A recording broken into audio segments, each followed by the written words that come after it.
Welcome everyone. Thank you very much for joining us. Before we begin, I'd like to acknowledge the traditional custodians of the land that we're meeting on today, the Wurundjeri people of the Kulin Nation. I acknowledge that we meet on stolen land, that sovereignty was never ceded, and I'd like to pay my respects to elders past, present and emerging, and extend that respect to any Aboriginal or Torres Strait Islander people who may be joining us today, either via our live stream or in person. Before I get into introducing the event, just a few housekeeping matters. You'll notice that we've got Jess, our photographer here, who will be taking photos.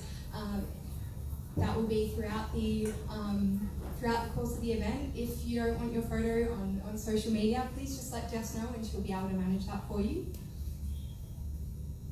Bathrooms, they're all gender bathrooms around the corner there. You would have seen them on your way in if you came through this way. And if at any time you need to step out, there are quiet spaces around the corner.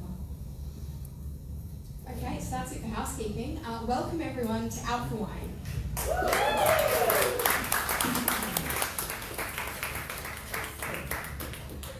So this is Out for Australia's first in-person event in over 12 months.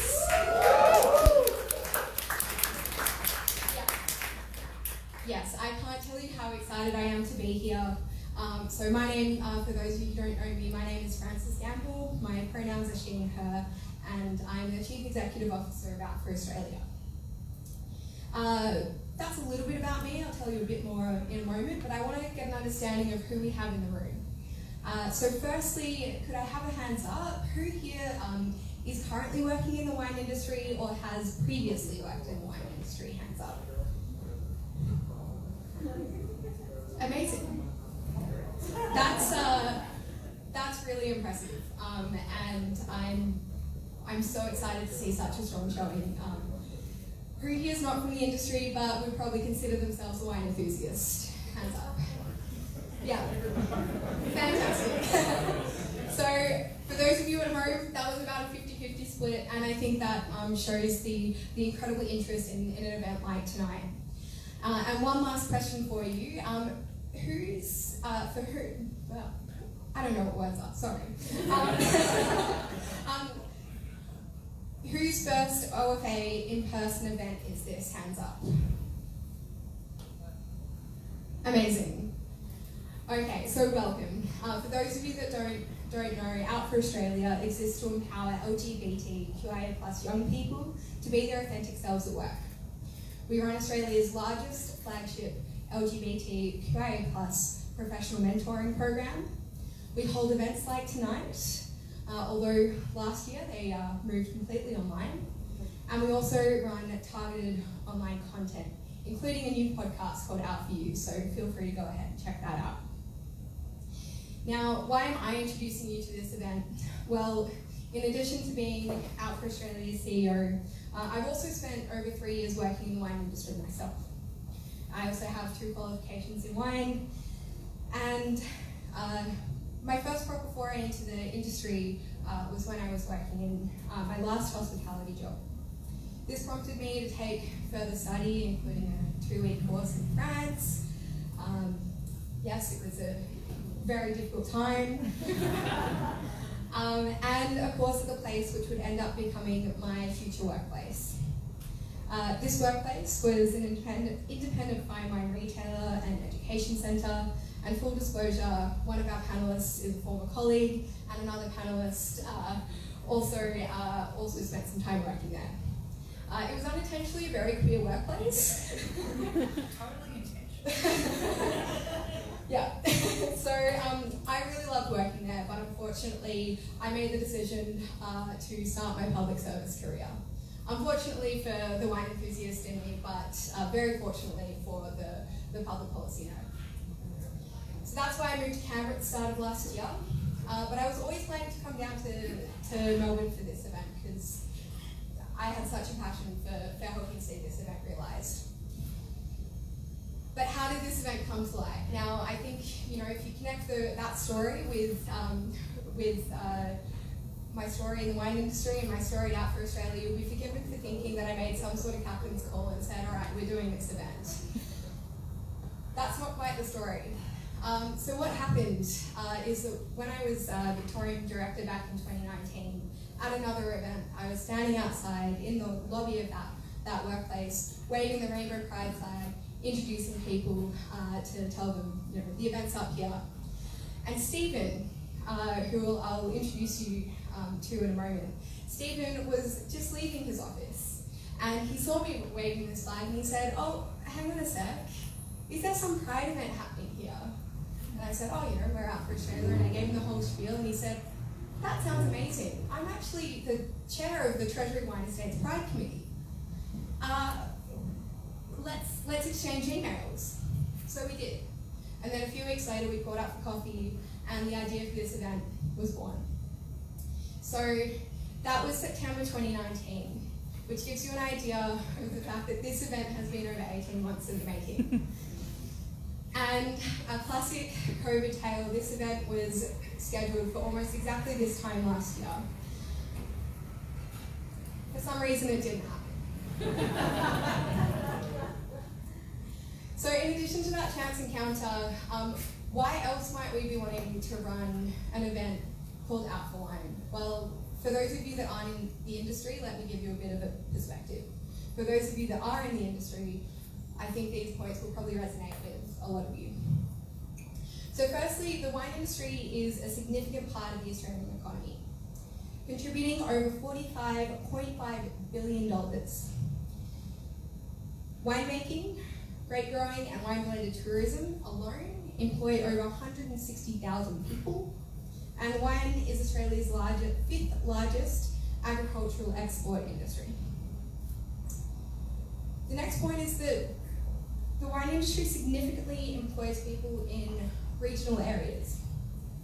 And we know that our LGBTQIA+ community in regional areas face challenges such as isolation, low visibility of role models, and just a general lack of support and resources. And finally, the wine industry has a persisting conservative image which is pretty slow to change. It can sometimes be criticised as a bit of an old boys club, and the representation of people from marginalised backgrounds can be quite rare. And we're happy to admit that our event to some extent is indicative of that. Despite our best efforts, our event is missing the experiences of gender diverse folk and people of colour.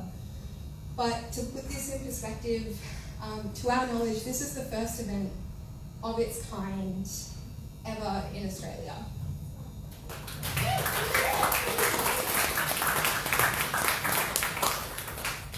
It's 2021, and this is the first time we're hearing LGBTQIA+ wine professionals publicly sharing their stories. And we have an amazing lineup of speakers for you, and I'm very excited to introduce you to them in just a moment. But before we get into that, I'm going to introduce you to Stephen Burroughs. So Stephen is from Treasury Wine Estates, and Stephen is going to tell you a bit about himself. Thanks, Francis. Hello, everyone. It is very exciting to be here in our first in-real-life event in a very long time. My name is Stephen Burroughs. My pronouns are he and his, and I am the co-lead of the Pride group at Treasury Wine Estates, which we call Twee Pride. And in the spirit of tonight's event, I have tried to dress in the colours of the wine industry. So we have the brown of the earth leading into a rosé and finishing off with a nice Pinot Noir. Either that or I look like a walking bruise. But we can talk about that later. Twee Pride is about 2 years old, so we turned 2 in June, just in time for Pride Month. And we're founded on 3 pillars of community, education and support. So relationships like we have with Out for Australia are super important for what we're trying to achieve. And as Francis has said, this event feels like it's destiny and has been written in the stars for a long time. So when I walked out of work one night and bumped into this person waving a rainbow flag, I knew she was the one I had to connect with. And it's all the more lovely to think that she used to work opposite our old offices in South Bank in Wine House at the wine store there. So It feels like a very authentic way to kick off tonight's theme, so thank you. And a couple of other quick thank yous. Thank you to the Duke of Wellington, our venue tonight, for helping us host tonight's venue. It's great to be doing this with one of our key customers. And thank you also to our very own Squealing Pig, who are sponsoring the wine for tonight. So Squealing Pig have been great ambassadors for everything that we're trying to do with Tweed Pride and carrying the rainbow flag there as well. They also sponsor the Melbourne Queer Film Festival, so it feels like a great way to keep expanding their support of the queer community. So without further ado, I'll hand you back to Frances, and thank you again for coming out. Thanks. Thank you. Thank you so much, Stephen, and a big resounding thank you again to Treasure Wine Estates and to Squealing Pig. So let me introduce you to our first speaker. So our first speaker is Genevieve Buckman. Genevieve, she, her, is a 33-year-old who works for the Dan Murphy's merchandising team. She loves to hike, watch the footy and cross-stitch. She's been working in the wine and retail industry for 14 years in a variation of roles and loves to drink orange wine, Grenache and Chardonnay. Please join me in welcoming Genevieve to share her story. I'm not used to talking into a mic. Is my volume good? There we go. Hi everyone, Genevieve. I've been working for Dan's for 14 years now, so a bit of a long history there, but I think I'm going to go all the way back to when I was 14 because it really feels like that's where my story starts. Oh, is it? Okay, thank you. Cool. As I say, when I was 14, I feel like my story really starts there. So, not sure how many people can relate, but I actually went to a Catholic girls' high school, and in grade 8, I found out that our vice principal was fired because the school found out that she was gay and living with her partner. So pretty early lesson to figure out that it's not okay for women to like women. So I just kind of decided that, all right, I don't even think I resonated with the fact that I just wasn't going to explore that was a possibility for me because it just didn't feel like it was allowed. I guess then we fast forward to when I was 30 because that's usually when self-discovery rears its ugly head, or beautiful head, I probably should actually say. And, started thinking about who I am and what I like, and what kind of person I want to be. And in that, really started thinking about had I hidden this part of myself that I really needed to look into and explore further. And I guess I started meeting some new females and was thinking, oh, they're kind of cute. Is this a thing? Am I feeling something here that what's going on? So I guess, after a few years of really figuring that out, I was able to tell a couple of close friends. And you tell one friend, and they're like, okay, cool, I still love you, that's fine.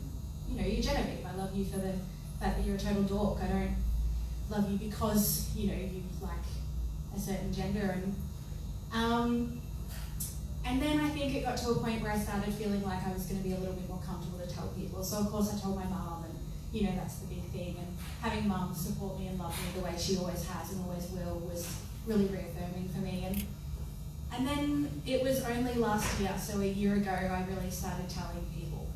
And then, of course, because Pride Month felt quite significant, I made a cross stitch, and it said, hello, I'm bisexual, and it's totally daggy, but I love it. And I posted that on Instagram. And of course, I think it was more than half the people that follow me liked this post, which of course had me crying for probably about 3 weeks straight. I was absolutely in love with it. So it was really nice to feel very connected to my community, even through COVID. We were in stage 4 lockdown at this point in time, but I was still getting so much love in the world. And that was when I started really thinking about why did I get here, or how did I get here, and were other people feeling the same way that I was feeling? And I was looking at my organisation and my company, and I didn't feel comfortable telling anyone at work that I was bisexual at all.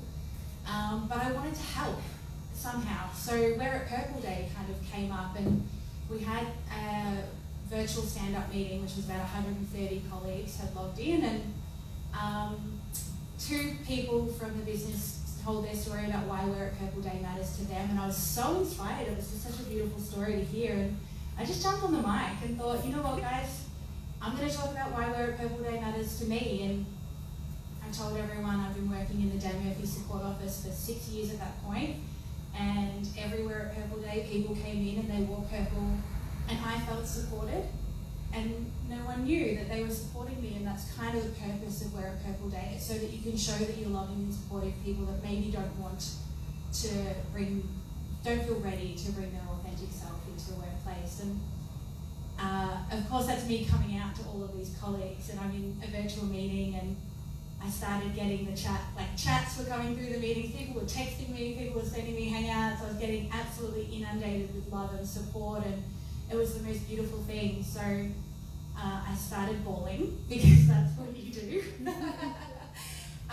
And straight after I finished that, our general manager got on the mic and talked about how important it is to be authentic in the workplace, and how encouraging he was of that was really beautiful, and it really helped kind of cement the fact that the company did really want people to come to work and be their authentic selves and feel like they could, you know.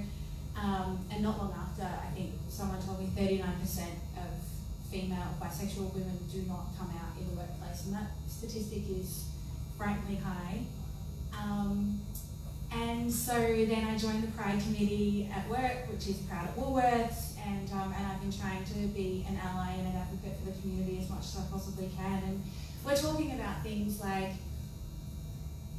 leadership representation in terms of being an ally, and you know, saying nothing is often more damaging than people realise. And you know, we're really trying to change the game, I think, for the business. But that's my personal story, and I'm sure I'm going to get into more of it as we go through tonight.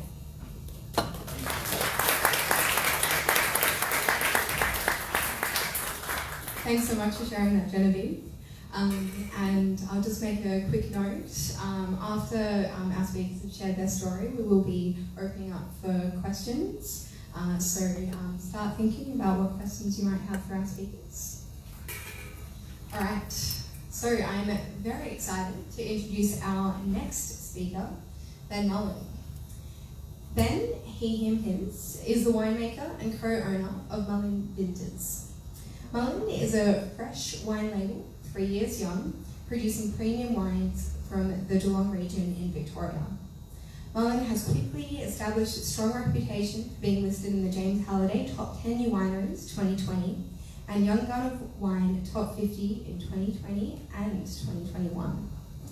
Ben lives in Melbourne with his partner, also called Ben, and 2 dogs. Please join me in welcoming Ben.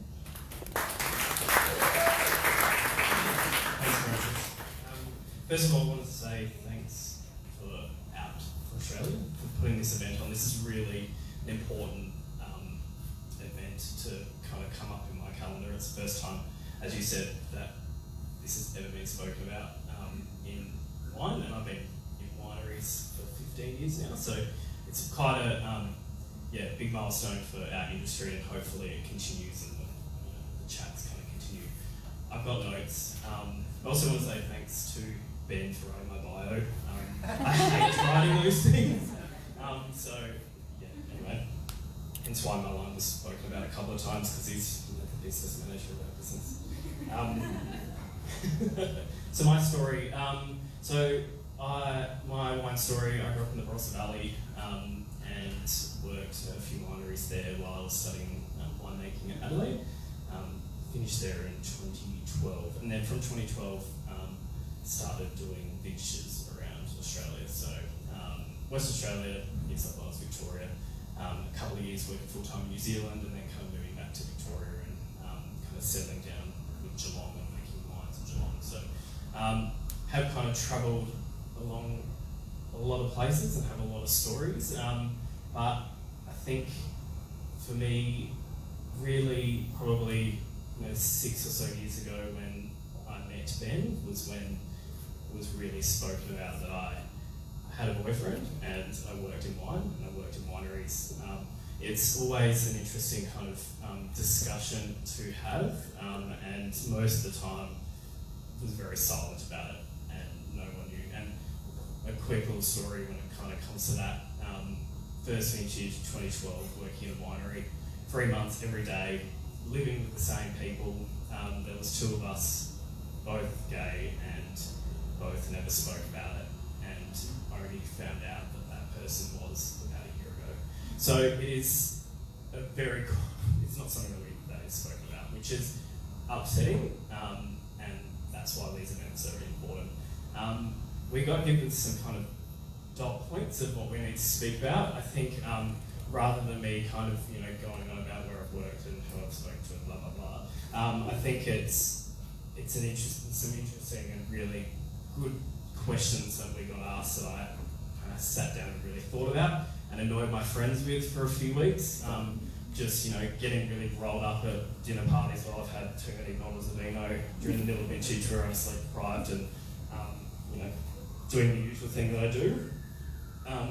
But yeah, I think the interesting thing is for me, and it was a personal decision not to be openly gay in the workplace for a long time, and I think that is coming from the industry and the people that we work for.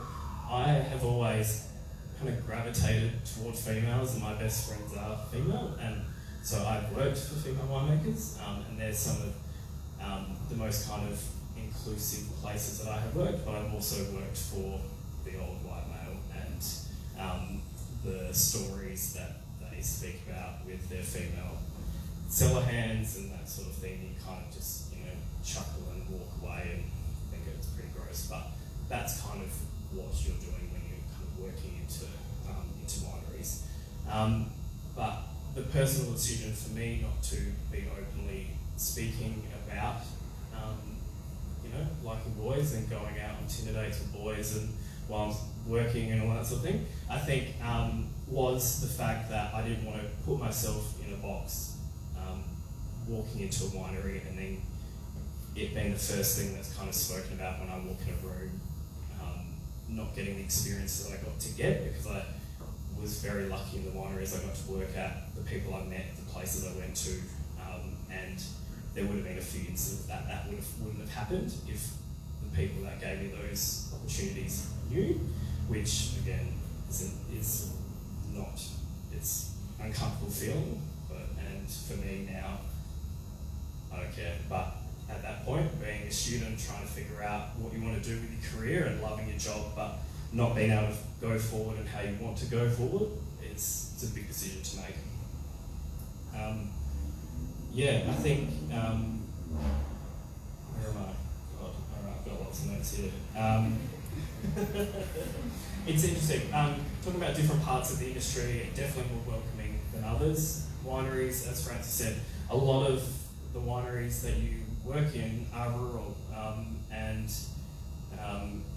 there is not a lot of people around in a lot of places. So I always found, different parts of the industry, such as trade and going to restaurants and selling wine, they're definitely they gravitate towards you more than what you think. And I think it's part of hospitality. It's a part of being in the city, and that sort of thing. And I think another, going back to the decision of not speaking out, Mullen is, me and my boyfriend's winery is an important part of us and our life together, so that we speak up, and hence why I'm here speaking today. But there's also a lot of wineries that I've worked for that having the head winemaker or one of the winemakers that works for them, and gay being the part of the marketing campaign that you would put out when I was going out and doing dinners and selling wine, it's not what they want. So you kind of have to go out and sell their wines, sell their brand, and not be a big part of that, if that makes sense. So let's go to my second page. So what does diversity and inclusion in wine? It's I did some Googling, and Ben and I had a chat the other day. It's with inclusion and diversity in wine, we're kind of 10 to 15 years behind a lot of business, especially law. We talk about diversity inclusion in wine at the moment with females, and that is a massive issue. But the LGBTIAQ+ is not even spoken about yet. And you can kind of look at publications. You put together Wine. The main thing about diversity is females, whereas you put a law publication and it's all about everything else, which is crazy. So it's something which we need to start putting to the mainstream in wine, and it's something which these events will do, and it's really exciting. So thank you.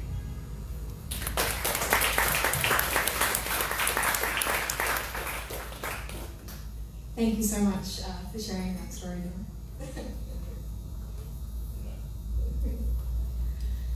Thank you. All right, so next up we have Lucy Campbell. So, over the past 10 years, Lucy has undertaken vintages all over the world, from Burgundy to Chile to several wine regions in Australia. She has a good understanding of the industry after working in wine production, sales, and wine retail, undertaking her WSET training, and finally her Masters of Viticulture and Enology in 2015. In 2019, after working as a winemaker in Tasmania, Lucy moved back to Gippsland with her partner Alicia. They established their own label, Vino Ida, which focuses on good farming, supporting the local community, and making yummy wines. Please join me in welcoming Lucy.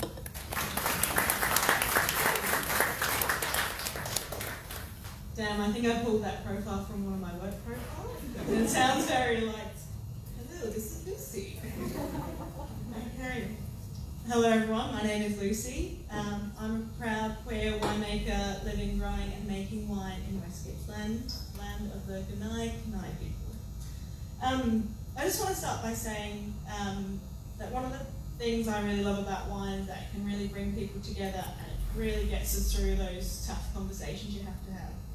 So as one of my favourite wine people, Mimi Castello, always says, it's easier to talk about difficult things over a bottle of wine than it is over a bowl of salad. So the first time that a bottle of wine really helped me was when I came out when I was 21 years old. I had long blonde hair down to my shoulders, and I looked very cis, very straight, and quite frankly very miserable. My mum, who is a British staunch Marlborough savvy beer drinker, was having a ciggy at the time when I finally mustered up the courage to tell her that I kissed a girl recently and I really liked it. She paused for a second and the fumes just dissipated before she very quickly said, I know that, doll. How could you not fancy George Clooney? And that's it helped. Obviously the wine helped lubricate the situation and it all came out very easily. Since then, I've had to come out a lot more times in my career to many different audiences and different workplaces, and I've always found that initial experience with my mum very grounding. So, my story as a queer winemaker begins when I was 19 years old. I was working at a local bottle shop while I was studying my arts degree. Quickly realised I was a pretty lacklustre student, and I wasn't doing very well with the arts degree, but I seemed to be doing okay with the wine. It definitely struck a chord with me, and I had a passion for it from the get-go.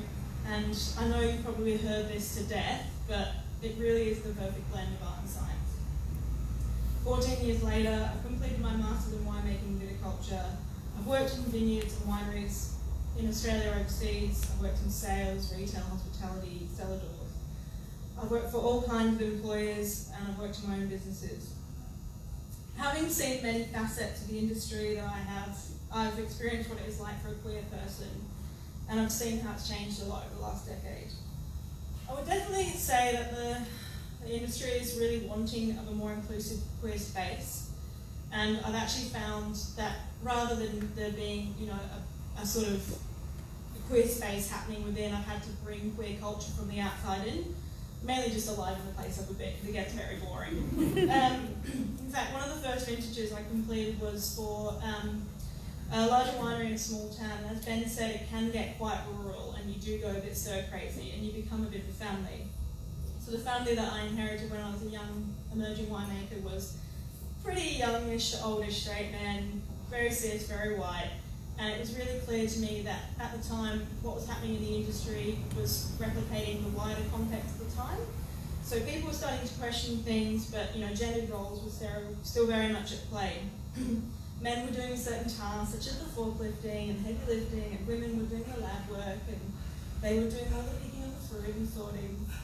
And people just didn't seem to want to leave these roles behind. But as sort of a bond formed and hours got longer, people became more sleep deprived, it sort of seemed like everyone was getting sick of these roles, and they started dropping off, and it just left people to be a bit more authentic, and it gave opportunity for relationships to form. And it was really funny at the time, because I had to remember that most of these people had never even met a queer person in their day-to-day life, and now they could actually say that they had one as a friend or a colleague, which is crazy. And it almost seemed like quite a transformative experience for them, because it was making them question not only how they saw themselves, but how they related to other people and other people that they loved. And I think it's important to remember that these gendered roles and these binaries are not just damaging or limiting to queer people, but also to people who live within the cis straight spirit, which is why events such as these are so fantastic. They make everyone question things. So look, with all this said, I don't want to glamorize the covert discrimination that does occur in the industry, as I've definitely found some places more welcoming than others for queer people. Ironically enough, and I don't know if this is maybe coming from a female perspective, but I've actually found the winery and vineyard space has been a lot more progressive and inclusive, whereas I've probably found the trade and sales space can be a little bit performative. So when you sell a bottle of wine, you're not just selling the wine, but you're selling the story, the people who make it, and there's definitely a lot of hustle involved. So sometimes I find that it can be quite networking, and if you're not prepared to stand around with the boys, your visibility can slowly become eroded as a person, as a producer, and as a demographic. So you have to remember that there's an enormous amount of privilege that comes with wine, and obviously privilege in today's world is what is seemingly more attainable for straight white men.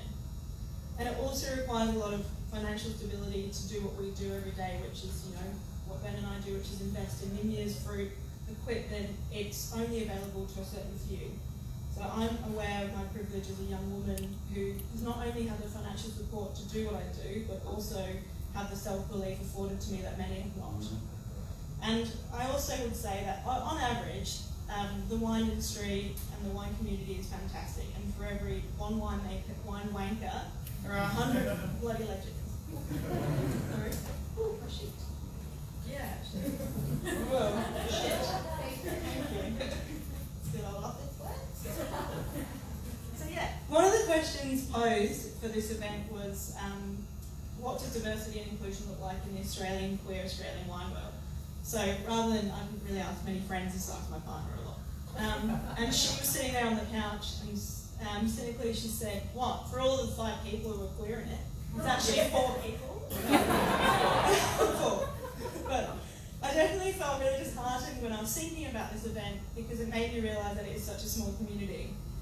But I'm definitely feeling that wine is opening its doors, and as other industries are flooding in and more influences, as Ben said, it is 15 years behind, but I feel like gatekeepers are giving up their keys and more interesting things are happening.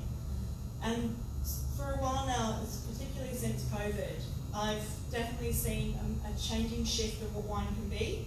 So I'm seeing kind of a humility come back to winemaking. It's being seen as more like good old-fashioned farming. Young producers are moving in.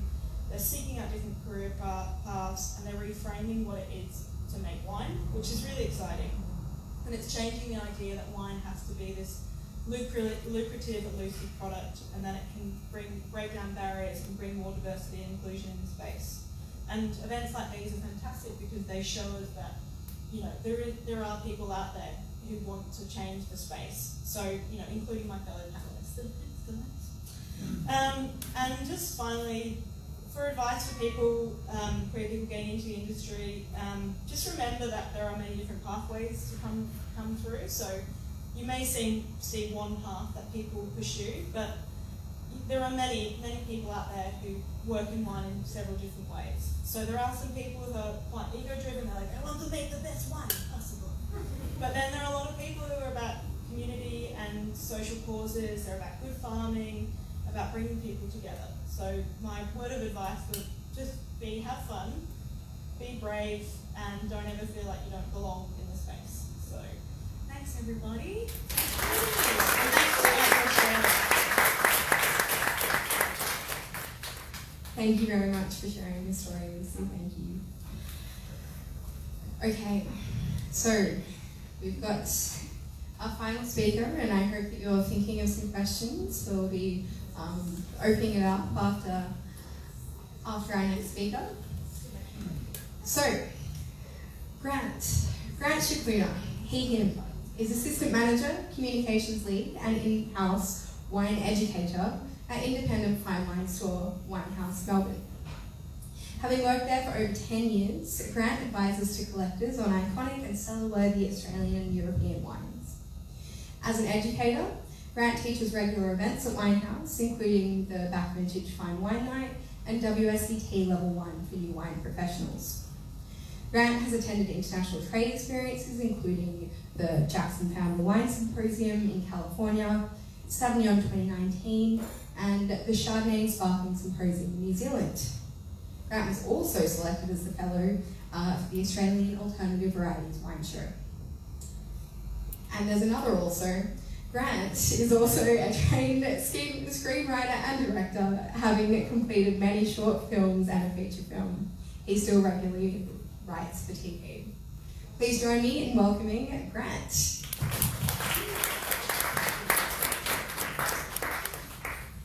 Thank you, Francis. Make a lot of noise and so face this way. I would like to pay respect to any Indigenous Australians here and also acknowledge the elders past and present. I acknowledge that the Wurundjeri people are the traditional custodians of this land on which we gather tonight to do a little good for one another. My name is Grant and I work in what's called fine wine. As Francis said, I'm assistant manager and educator at Winehouse. It's an independent, family-owned wine store. I don't know if it's the microphone or if it's the speakers there. I'll give it a go. Just do a side profile. We're just over the river, down Queensbridge Street in South Bank. Beautiful old 1888 building. It's just a small team and we share the building with a lot of ghosts. Tonight I'll say, you know, from the get-go, from my own experience, that bar really one unfortunate run-in, being my authentic self at work has never caused me a problem. In fact, particular to the kind of wine retail that I'm in, being yourself is very important.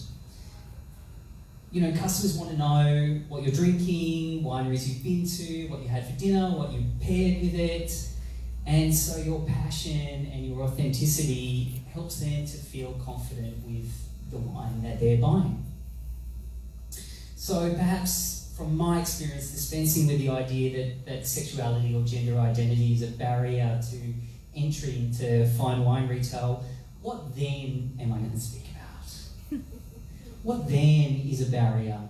And what can we as queer people do about it? So, I mean, for me to think that I would talk about wine daily, teach wine, would be unfathomable to me 15 years ago. And why is that? I liked it very much, but like so many people, I was intimidated by wine. And intimidation is common.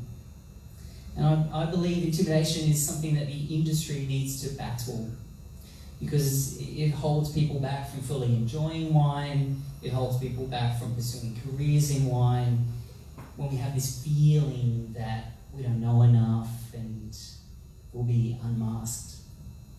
So let me tell you my wine intimidation origin story.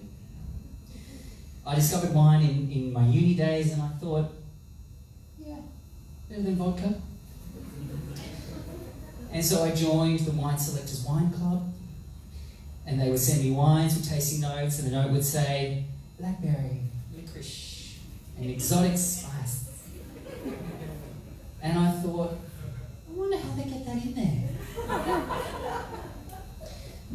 first serious relationship was with a wine nerd. And I remember drinking Chardonnay with him, and he said it's really peachy, but it's white peach, you know, like it's not yellow peach, it's white peach. And I thought, I'm going to ask him, how do they get that flavouring? And he looked at me a bit blank, and here's where I thought, oh look, I'll make myself look a bit smarter. So I said, do they use essential oils? And he said, you realise they don't add the flavour in? And I said, well, how can every Chardonnay taste so different? And I became aware in this blinding moment of revelation that I was stupid. But hey, from stupidity to now a wine teacher. So there really is a path for everyone. And I must say, that same guy was the first guy that got me a job in wine, which I will forever be grateful for. So feeling stupid, that casts this shadow over wine. You know, people go to a restaurant, they open a food menu, and if they don't know what something is, they say, what's this? What's that? Is that spicy? And they have absolutely no qualm about asking after things they don't know. But they open a wine list and they're like, shaking their boots, silent. They don't know what anything is. They still don't ask. And they just order, you know, the white second cheapest. For some reason, we're ashamed to ask about wine. Now, why is it? And I admit that wine is complex. And over hundreds of years, it's been exalted into this very privileged class, and we are clawing it back. Everyone should be able to enjoy wine and not be intimidated by it. But we've all been scarred. We've been corrected by people at cellar doors who say it's Semillon, not Semillon. You know, we look stupid in front of our friends. And if we say, okay, normally I like the Tempranillo from Aldi, the smellier sort of gets this twitch in their eye, and you feel like a leper. So it's best you don't ask a question. And so then you've got this wine list which just reads like a list of these beautiful towns in France. Saint-Aubin, Saint-Joseph, Saint-Emilion, Saint-Julien. Sounds nice. I'll just have that one. The top of our building at Winehouse says old and rare wines. And we began with that niche, as marketers say, 15, 20 years ago, as being the place to come in Melbourne to find such things. But we don't just sell old and rare wines. We sell all kinds of Australian wines, imported wines. We've got wine for everyone. But some people say they're intimidated by our old building. And they, I guess, imagine it to be this dusty old cellar with a grumpy old man that's sitting and ready to sneer at their inadequacy. I imagine the old bookseller in the Never-Ending Story at the start who tells Sebastian, "These are not for children." At Winehouse, we shake off this idea of that stuffiness every day. Our team is female-led, female-dominant. In fact, I'm the only dude, and I'm gay. We're chatty, we're unpretentious about wine, and that's a surprise for people. And they're relieved when they walk in. They feel free to say, "Hey, I don't know about wine. Can you help me?" And we're proud of that vibe. For too long, and certainly at the fine wine end of the market, the loudest voices in the room have been old white guys. Our quote-unquote industry experts are basically grandpas telling us what we should and should not drink. You pick up Gourmet Traveller wine, you look at the contributors, still 90% men. Most of them old. So we do still have a lot of work to do as an industry in terms of diversity, but it is changing. When I taste wine with female wine experts, and I am generalising here a little bit because there have been some really pompous women in the industry, but they care about what you think about the wine in your glass. They want to hear from you. And that, as opposed to that older generation of men, the experts, who care more about what you think of what they're saying than what you think about the glass of wine that you have. That kind of intimidation gives rise to that little voice in our head that says, I'm sort of scared to talk to you. I'm scared of looking stupid. I don't feel welcome here.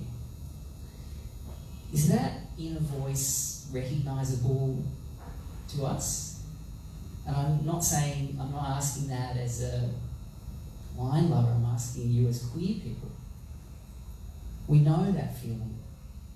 It's the voice which is inside our minds in high school when we put on the armour to protect ourselves, we retreat, we have these feelings about ourselves that we're less than. But at some point, and we still have to work on it every day, we come out. We do it regularly. It's part of our lovely experience of being queer, which no one else has to do. We come out over and over and over again.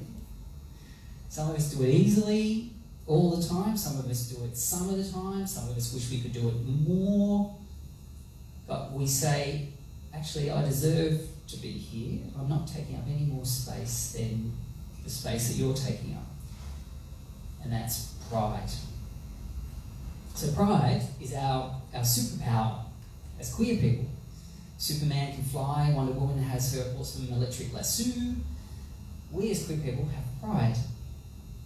So we're well versed in being able to stand up to intimidation by saying, nah, I'm not going to feel less than. And just as the industry needs to continue working on making wine accessible and working on diversity, we as queer people are well poised to say, I like what I like. Maybe I don't use the same words as you, but that's okay. I'm not stupid. I'm learning. And the more we do that, like coming out, the more we speak about wine, the more we ask questions, the more comfortable we feel in vocalising what we love about this, the more comfortable we make other people, and the more accessible we make wine, all kinds of wine, to everybody. So if you're a queer person thinking about working in wine, or if you're a queer person that is working in wine, we need you. Queer people have this great ability to empathise because we've been ostracised, and that empathy diffuses other people from feeling intimidated. So taste wine, enjoy wine, talk about wine from your individual experience, and don't be silenced.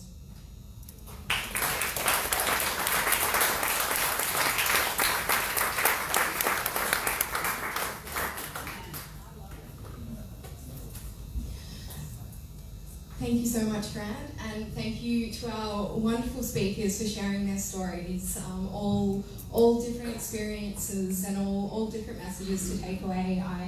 I got different pearls of wisdom and different jokes from each of you, so thank you. And I feel so privileged to have been able to witness that, and especially with this being the first event of its kind. So, as I've been prepping you all, we're now going to open up for questions. We've got Luke over here with the microphone. So please, if you've got a question, raise your hand. And whether that's going to be a question for one of our panelists or for all of them, yeah, let's go for it. We've got one over here in the middle. In the middle, fantastic.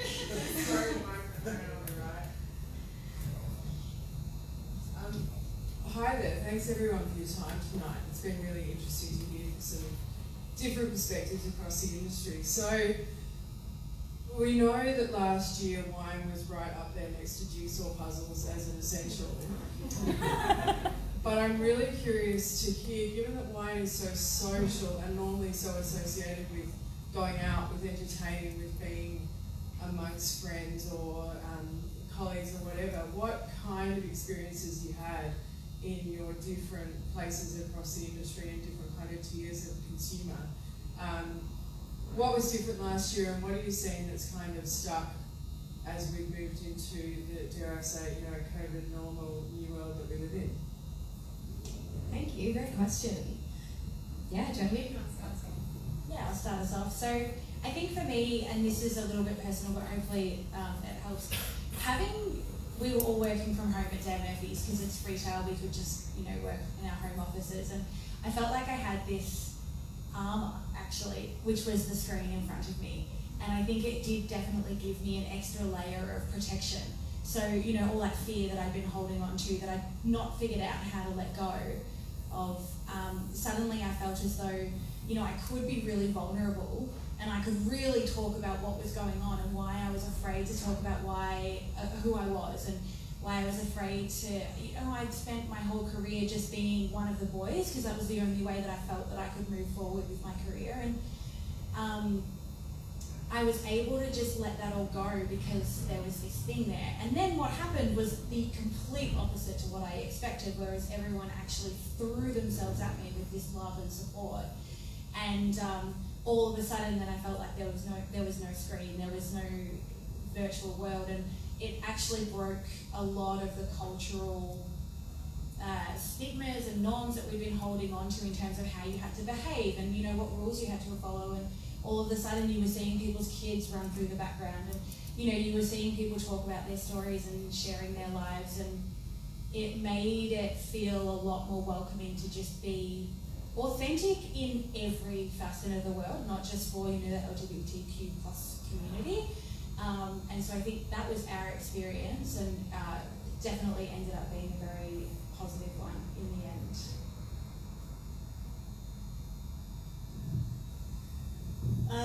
Well, we launched a wine label during COVID, and a few people were like, "Good luck to you girls." But actually, I think COVID's produced a lot of shitty things, but it's also produced this slowness in all of us, for me personally. So what I have noticed is that more people are sitting back, they were reflecting at home, they were on a path of discovery through the internet and learning more about different things. So many of my non-wine friends have gone, I read this book called Wine for Normal People.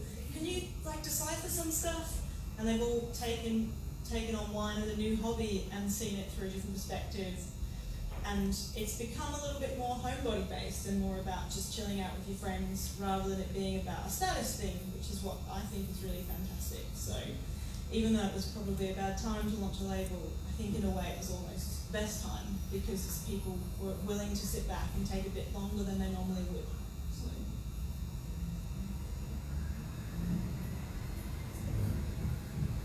All right, next question. Yeah, great. Hi all. Thank you for sharing your story. It's amazing to hear. I was keen to hear, so there was reference a couple of times about wine industry being 15 years behind. Who do you see as part now and who's sort of leading the way from D&I?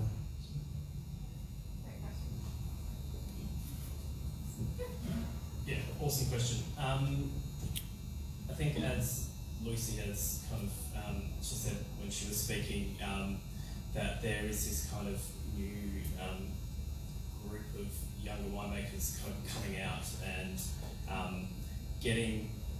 taking over these vineyards, rejuvenating vineyards, starting their own kind of wine labels.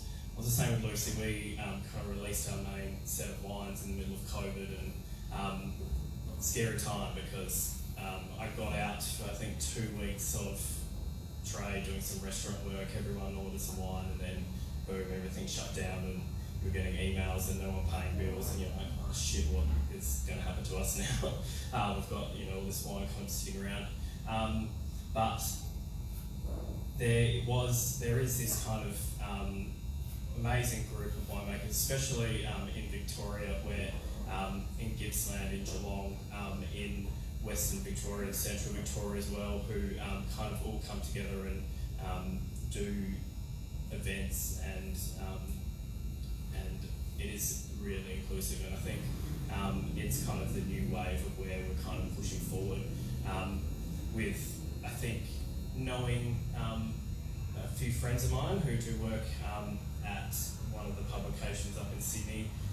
I was speaking to her the other day, and a third of their staff are gay, and it's one of those things where why isn't anything actually being spoken about in these publications? And I think having a good conversation with her and her kind of moving that forward, there is a lot of talk about that at the moment, and I think it's really exciting to see kind of things will progress, hopefully go from 10, 15 years behind to 12 months time being only a few years behind, or actually getting really close to the market where we need to be. You see other industries that are in wine now or ahead outside of wine? What's that, sorry? You see other industries? Do you see other industries outside of wine that are more progressive or that should be the benchmark for the way forward? That's where I was really interested. Yeah, like with Ben, he's in law, there's a lot of talk and there's a lot of doing, and I think that's the main thing here, is that they are actually talking about it, they're putting it towards the people that need to hear about it, and really kind of try to move forward as well as they possibly can, whereas I think in wine at the moment that's kind of not happening. So it's that whole kind of prospect of getting the right people to bring up these issues that we have and speak about it, and speak in a public forum, and a forum where every person within wine around the country can see it, and that's the kind of the main thing that needs to happen. Yeah, sure. I'll just, yeah. I just wanted to ask a question to the panel generally. Something that, as Ben said, I've observed is there's a real disconnect between like law and financial services, which are really well resourced, big organisations that have whole teams of people in human resources to assist with inclusion and diversity type issues. In wine, it's almost the reverse, as we've covered. I'm just curious from the panel if you have any ideas or suggestions about how people in rural areas and small businesses can leverage from large companies like Treasury Wines and Dan Murphy's and businesses that have got the resourcing to progress diversity and inclusion generally and make that sort of connection with the rest of the industry. What a great question. Genevieve Buckman. I'll let you say that. I think my advice or thoughts on that, coming from a big organisation, you know, we do have a lot of the resources in Dan Murphy's and the wider Woolworths group. It's not just about feeling like an ally or thinking, you really do need to publicly push, even as, you know, I wish that there were more allies that weren't in the LGBTQ community, that were public allies, you know, pushing for their acceptance and just saying, you know, we welcome, and you know that welcome here stickers are a really great example of a way that you can just show that everyone is invited and included. And it's also little things, not to get too preachy, but how you write your job descriptions when you're posting an ad to apply for someone. Really think about, is the language biased towards a male-dominated skill set? You know, that was something that I definitely had to work through coming into a merchandising career. And, you know, it's little things about unconscious bias, language that we use, how do we talk about, you know, do we use he, gender, or do we say they, and don't maybe introduce the group as, hey guys, if you don't know everyone in the room, just those little things, and everybody can do that, not just, you know, queer folk. So it's a really good way to kind of just open up the language, I think.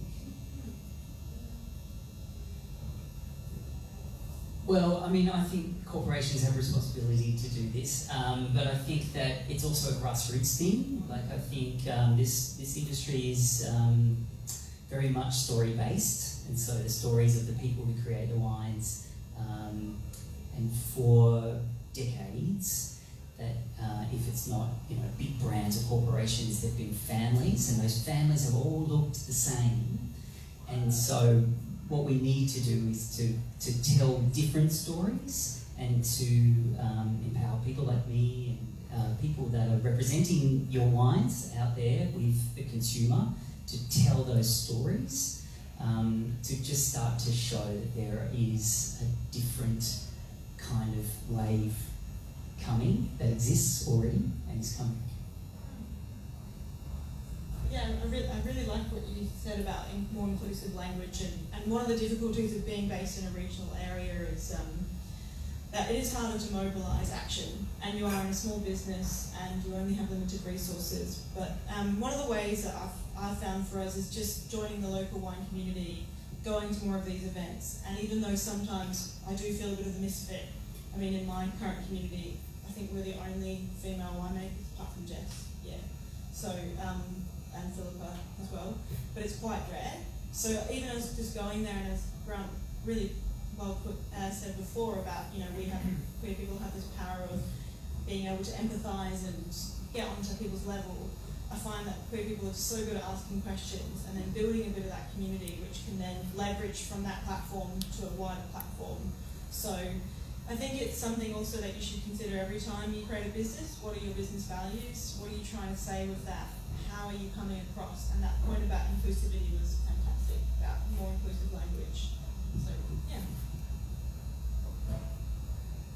Thank you so much. Now, are there any final burning questions? We might take one more. Great.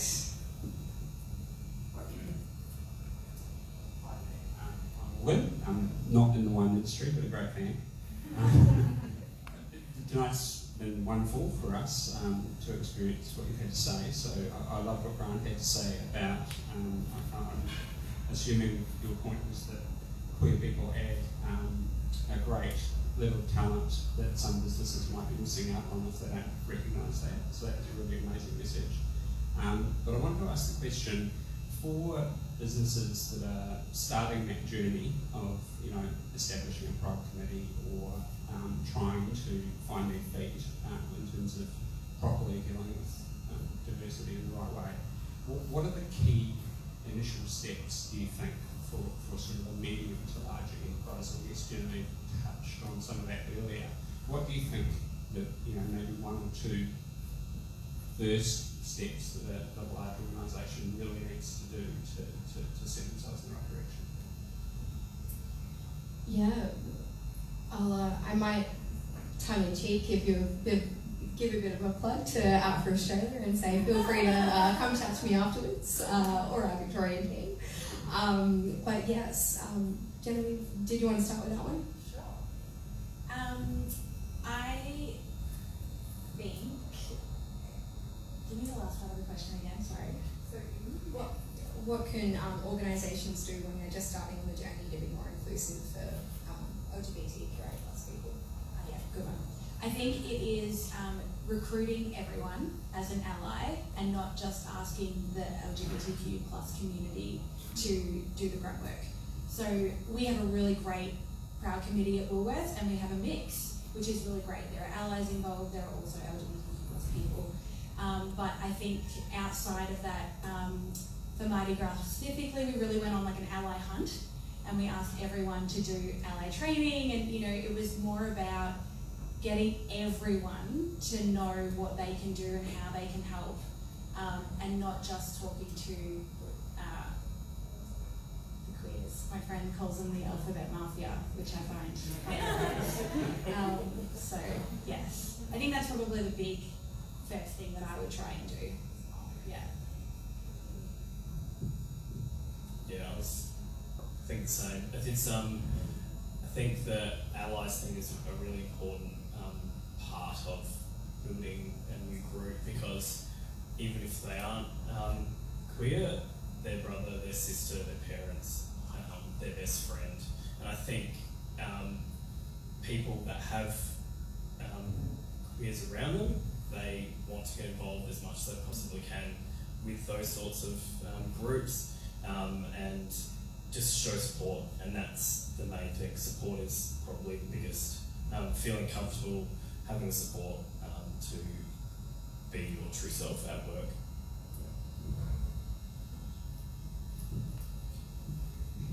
Great, thank you very much for that. I think I might ask you one final question from each of you, which is, what's been your favourite wine of 2021?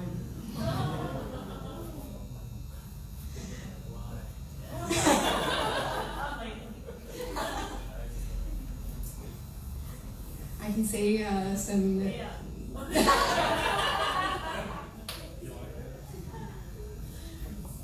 We can make it a little bit of an easier question for you. What's been a wine that you've drunk lately that you've really enjoyed?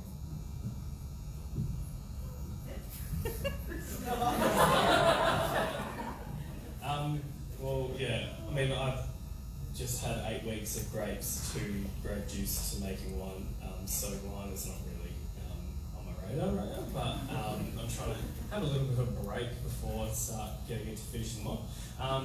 But we, for the end of vintage, we at home the other night had a little bowl of Billy Cut, and that was more about the celebration of where we were with mine. It was the 3rd year, we've ramped up production, just signed on to distributors, we're kind of ticking off business goals that we thought we weren't going to be doing this quickly, so it was a bit more of a celebration bottle for us.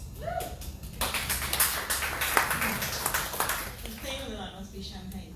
A spear of champagne. Definitely feel like I've drunk a lot over COVID and through vintage.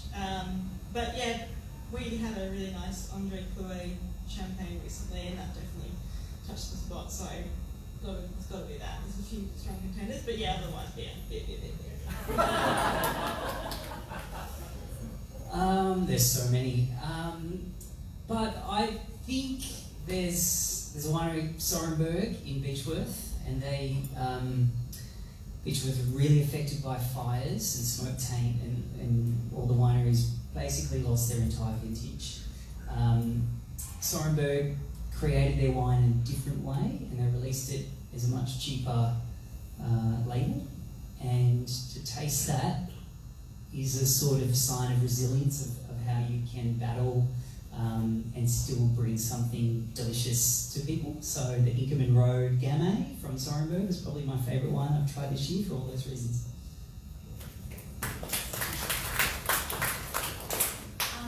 I had this really great squilling pig not long ago. That really hit the spot.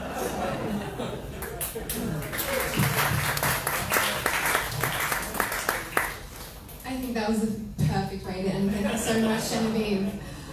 Okay, so firstly, please join me again in thanking our fantastic panelists.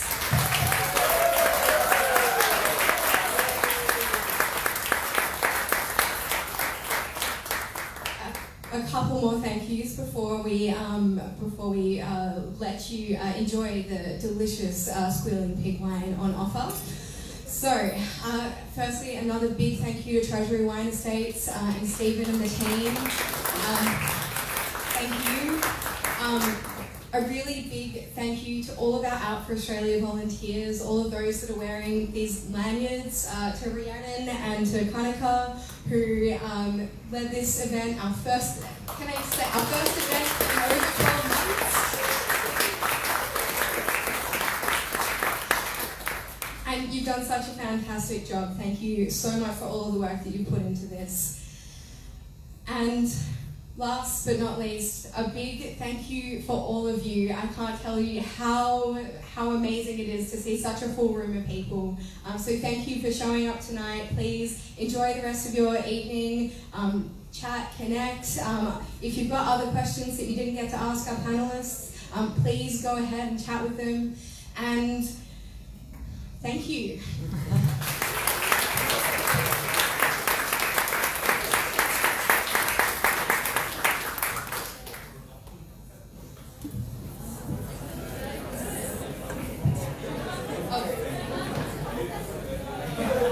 And there is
Let's